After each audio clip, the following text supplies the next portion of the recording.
Ang mabuting balita. Lukas 12:13-21. Ang mabuting balita ng Panginoon ayon kay San Lucas. Noong panahong iyon, sinabi kay Jesus ng isa sa mga tao, "Guro, iutos nga po ninyo sa kapatid ko na ibigay sa akin ang bahagi ko sa aming mana." Sumagot siya, "Ginoo, sino ang naglagay sa akin bilang hukom o tagapaghati ng mana ninyo?" At sinabi niya sa kanilang lahat, "Mag-ingat kayo sa lahat ng uri ng kasakiman, sapagkat ang buhay ng tao ay wala sa laki ng kayamanan." At pagkatapos ay isinaysay ni Jesus ang talinhagang ito. Ang bukirin ng isang mayaman ay umani ng sagana, kaya't nasabi niya sa sarili, "Ano ang gagawin ko?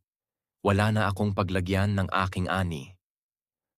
Gigibain ko ang aking mga kamalig, at magtatayo ako ng lalong mas malalaki.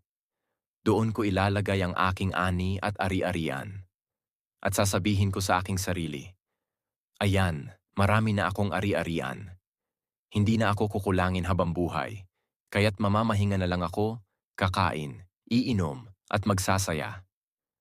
Ngunit sinabi sa kanya ng Diyos, "Hangal, sa gabing ito'y babawian ka ng buhay. Kanino mapupunta ang mga bagay na inihanda mo?"